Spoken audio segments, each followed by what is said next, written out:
Já aconteceu com você, de alguma vez, alguém te pedir para fazer algo que era importante para a pessoa, e aí você se compromete a fazer, ou se comprometeu a fazer, e depois de um tempo a pessoa te procura e pergunta: você conseguiu fazer aquilo?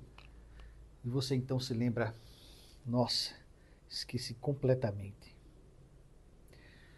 Bom, hoje, na nossa lição, nós vamos ver algo que aconteceu com os santos no início da igreja, lá em Kirtland. O Senhor ele pediu para que os santos pudessem construir um templo. Seria, na verdade, o primeiro templo dessa dispensação. E os santos se comprometeram, começaram até a fazer o serviço, né? Eles compraram um terreno, mas depois eles esqueceram do pedido do Senhor. O Senhor, então, repreende os santos e dá algumas instruções. Hoje nós vamos ver como o Senhor age conosco em situações como essa, quando nós não damos ouvidos àquilo que Ele nos pede ou simplesmente esquecemos de fazer aquilo que para Deus é tão importante. Eu me chamo Alberto Gondim, sou um coordenador na cidade de Recife e quero te convidar a ter essa experiência para aprender como o nosso Senhor, Ele sente, como Ele age conosco em situações semelhantes. Tá pronto? Vem comigo. Muito bem, hoje vamos então estudar a seção 95 de Doutrina e Convênios. Só para a gente ter um vislumbre do que acontecia naquela época, né? Vocês lembram que os santos já sofriam uma grande perseguição lá no Missouri, né? E eles estavam agora em Kirtland, Ohio, e o Senhor então, ele pede para que os santos construam uma casa, né? Um templo. Ele pediu isso na seção 88, versículo 119, se você quiser dar uma olhadinha para relembrar, que o Senhor ordena que eles construam um templo. Eles, na verdade, não tinham experiência nenhuma com o templo, com o trabalho do templo. Eles até nem sabiam o que realmente seria um templo. Talvez pensassem que seriam como uma capela, né, aquilo que eles já estavam acostumados, enfim. Eles eram um povo, um grupo pequeno ali em Kirtland, eram cerca de 150 membros, aproximadamente. Eles eram muito, muito pobres, né? Eles estavam passando por muitas dificuldades, muitos nem tinham uma casa adequada para morar. E nesse estado, né, de pobreza, de perseguição, de grandes desafios, o Senhor faz essa solicitação para que eles construam uma casa. Bom, passaram-se os meses, eles até compraram um terreno, como eu já citei para vocês, mas eles não começaram, não iniciaram a obra, né, o trabalho, nem de recolher material, nada. Eles simplesmente deixaram, esqueceram desse pedido do Senhor. As consequências é que, uma das consequências, por exemplo, é que Joseph Smith, o profeta, ele não estava nem recebendo revelações do Senhor. Ele não sabia o que estava acontecendo, ele não estava tendo aquela efusão de experiências, de revelações como ele estava tendo, né, até então. E aí, uma consulta ao Senhor, o Senhor então revela ao profeta a sessão 95. Nós vamos iniciar essa sessão vendo os primeiros 3 versículos. Eu gostaria que você lesse, vamos ouvir aqui o que é que o Senhor diz, os primeiros 3 versículos, como repreensão para os santos. E eu gostaria que você, então, já identificasse a primeira pergunta para você ponderar e também você responder o que o Senhor ensina ao povo nesses 3 primeiros versículos. Observe como o pedido do Senhor de construir um templo era algo tão sério para ele, né? Então, o que isso nos revela sobre a visão que o Senhor tem de termos um templo construído em seu nome e também como o Senhor ele age nessa situação, né? Você vai ver que ele fala sobre castigo. Eu queria que você respondesse então essa pergunta, 2 perguntas na verdade em uma, né? O que nos revela sobre o que o Senhor pensa em relação à construção de templos entre seus santos e também por que o Senhor nos castiga, ok? Vamos dar uma olhada na Escritura? Em verdade, assim diz o Senhor a vós, a quem amo, e a quem amo também castigo, para que seus pecados sejam perdoados, pois com o castigo preparo um meio para livrá-los da tentação em todas as coisas. E eu vos amo, é necessário, portanto, que sejais castigados e repreendidos perante minha face, porque pecastes contra mim com um grave pecado, não tendo considerado, em todas as coisas, o grande mandamento que vos dei concernente à construção de minha casa.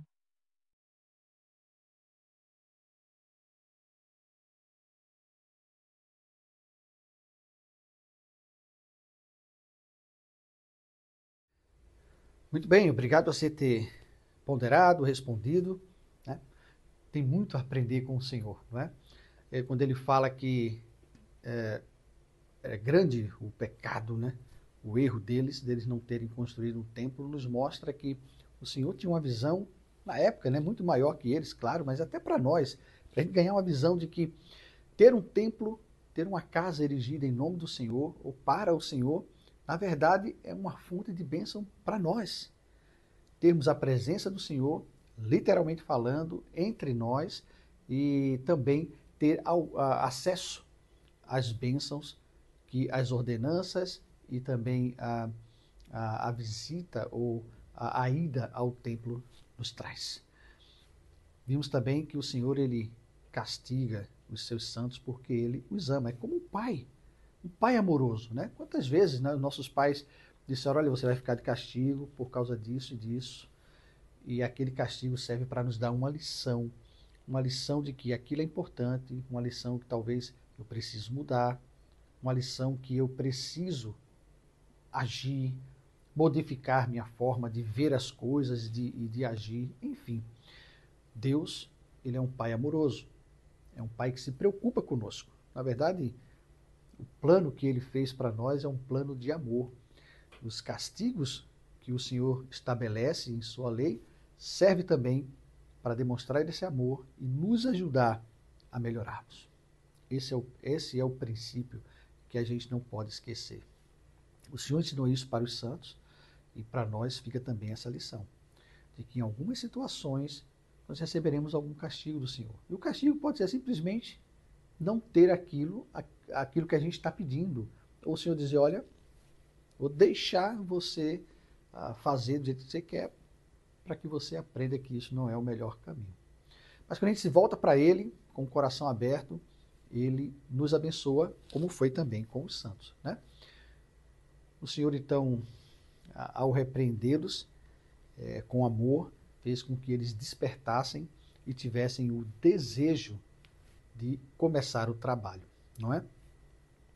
Bom, o Senhor também, nesta revelação, nos dá já uma pista, né, falando para o povo ali, mas nos dá uma pista também de por que era importante eles terem um templo.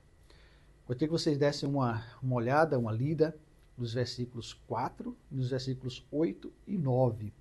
E vocês identificassem a razão, por que o Senhor queria que os santos eles construíssem um templo, ok? Vamos dar uma lida juntos nesse versículo?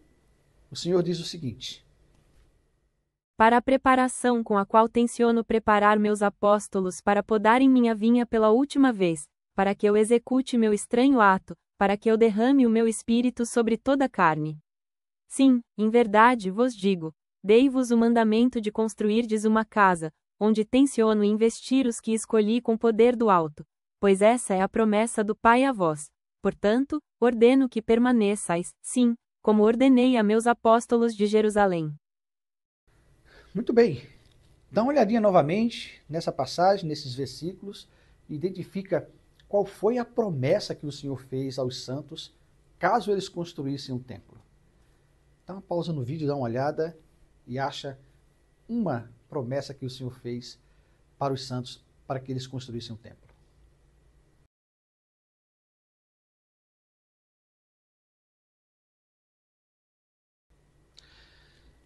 Muito bem, se você encontrou aí que o Senhor prometeu que eles seriam investidos com poder, você acertou. O que significa ser investido com o poder de Deus? Uma investidura é algo que nós recebemos, é um dom, é uma capacidade, o aumento de um poder para realizar certas coisas. O Senhor prometeu aos santos que eles seriam investidos, né, de fato, ao entrarem no templo e fazerem as suas investiduras, suas ordenanças no templo, os santos eles começaram a alcançar um patamar mais elevado de poder e capacidade para realizar a obra da restauração. Com o templo de Kirtland, inaugurou na história da igreja restaurada um novo capítulo. Bom, acontece do mesmo jeito hoje em dia. Ao irmos ao templo, ao realizarmos as ordenanças que são realizadas naquela casa, nós somos também investidos com poder, com capacidades, com dons que nos ajudam a realizar o nosso trabalho, as nossas missões e nos ajudam também a vencer os desafios e as dificuldades desta vida. Gostaria de convidar você agora a ponderar as seguintes perguntas. Quais são algumas maneiras diferentes do Senhor nos abençoar com o seu poder ao frequentarmos o templo? Segundo, como você acha que receber o poder de Deus indo ao templo o afetaria em casa, na escola ou em qualquer outros aspectos de sua vida?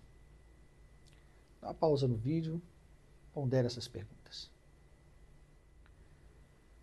De fato, nós somos muito abençoados com muitas capacidades. Os profetas de Deus têm nos dado essa instrução. O presidente Russell M. Nelson é um campeão, né, nesse quesito. Ele tem nos admoestado, nos convidado a frequentarmos um templo com mais força, sermos mais constantes, né, mais constantes nessa nossa adoração no templo.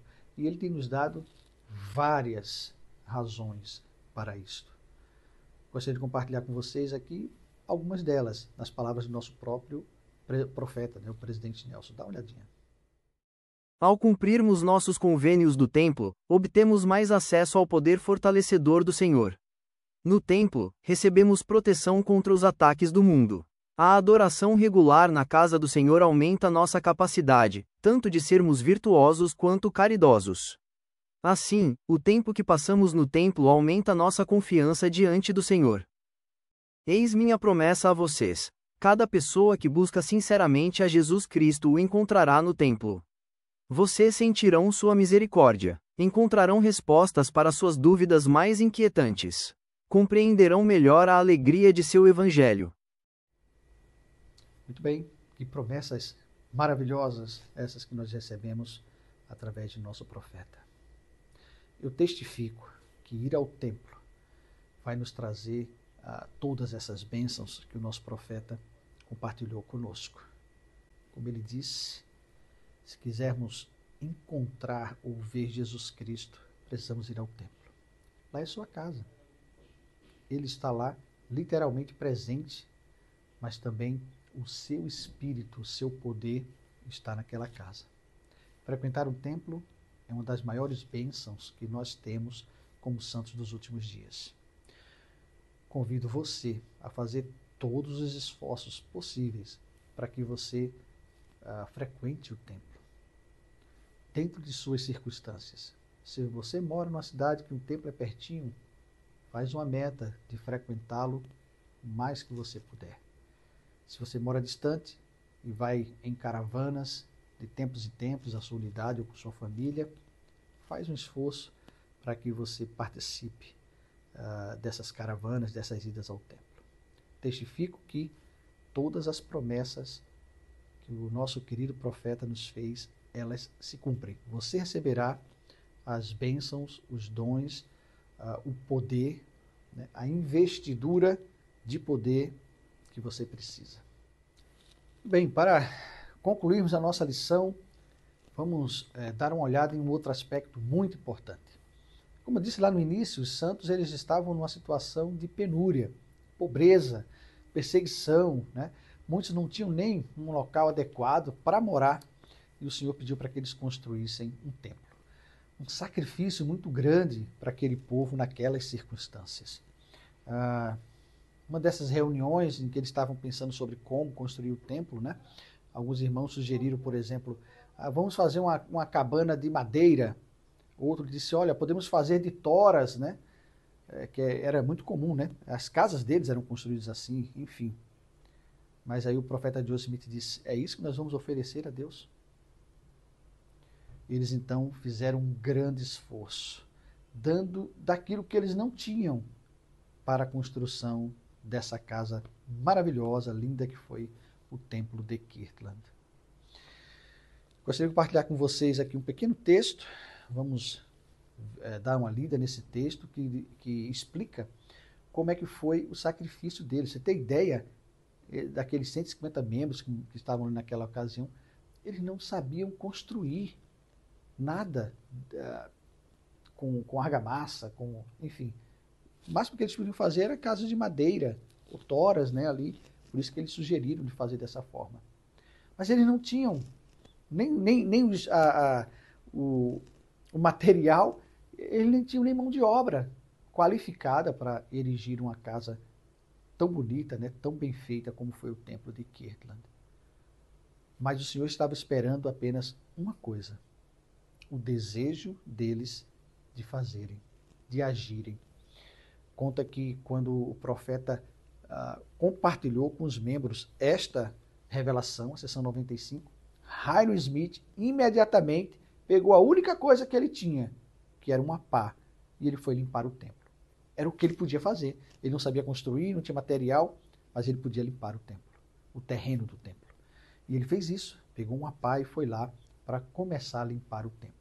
Os membros então se uniram, né, e com o desejo que eles tinham de fazer a vontade do Senhor, o templo de Kirtland, ele começou a ser construído. Mas faltava muita coisa que eles não tinham.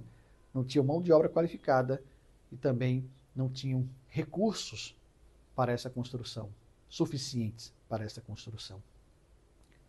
Veja o que o Senhor fez. Vamos dar uma lida nesse texto. Sacrifícios feitos para construir o templo de Kirtland. Imediatamente após a sessão 95 ter sido recebida, Hyrum Smith começou a limpar o terreno onde o templo seria construído. A construção do templo foi um grande desafio. Havia apenas cerca de 150 membros da igreja na área. Eles não tinham experiência ou habilidades para supervisionar a construção de um edifício tão grande. A construção do templo também representaria dificuldades financeiras para a igreja e para os membros. Não obstante, eles foram trabalhar e o Senhor cumpriu sua promessa de dar-lhes poder para construí-la. Artemus Millet, um converso do Canadá e pedreiro experiente, mudou-se para Kirtland e supervisionou a construção. Outro converso, John Tanner, forneceu ajuda financeira em um momento crítico. Homens, mulheres e crianças da região doaram tempo, trabalho e recursos para construir o templo. Muito bem.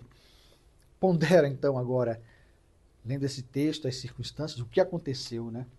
Quais foram os sacrifícios que os santos tiveram que fazer e como o Senhor concedeu, deu a eles aquilo que eles não podiam fazer por si mesmos. O que a gente aprende? O que você aprende com essa experiência dos santos? A sua própria vida, que sacrifícios você precisa fazer para poder frequentar o templo? Como o Senhor pode te ajudar?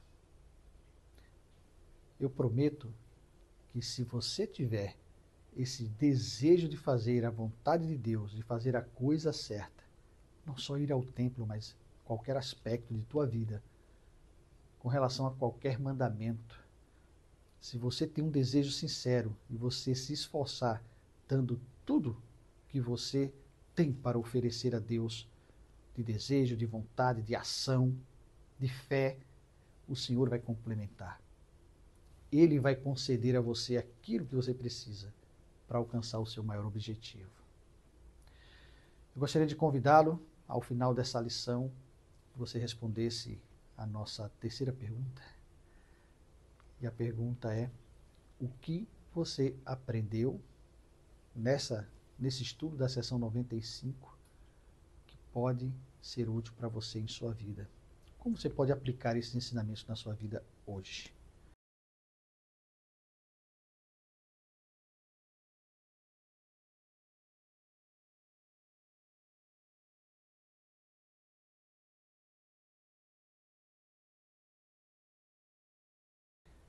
Também, por fim, faz um resumo da aula de hoje e envia no formulário que você vai encontrar aqui na descrição desse vídeo. Gostaria de prestar o meu testemunho para você de que Deus vive. Jesus, ele é o Cristo. Ele é o cabeça, ele é o líder deste reino que nós fazemos parte. Jesus Cristo nos ama, ele se preocupa conosco, ele até nos castiga quando precisamos aprender, quando precisamos despertar, quando precisamos perceber que algo precisa mudar na nossa vida. Ele nos ama. Ele nos amou com um amor perfeito. Ele fez o maior de todos os sacrifícios. Ele pagou pelos seus erros, pelos seus pecados, pelos meus pecados. Ele fez isso porque nos ama. Ele é o nosso Salvador, é o nosso Redentor, ele é o nosso amigo. Ele estará ao nosso lado. Ele está disposto a nos dar o poder, a investidura que nós precisamos para vivermos bem esta vida e para voltarmos à sua presença. Um dia nós seremos envoltos pelos braços de seu amor. Poderemos vê-lo e com gratidão beijar seus pés, honrá-lo, dizer a ele muito obrigado por tudo que ele fez para nos resgatar. Concluo esta aula então com o meu amor e esperando que as reflexões de hoje possam te ajudar a viver uma vida mais próxima do Salvador, a cumprir os convênios para que você receba as bênçãos que ele preparou para você. Em nome de Jesus Cristo. Amém.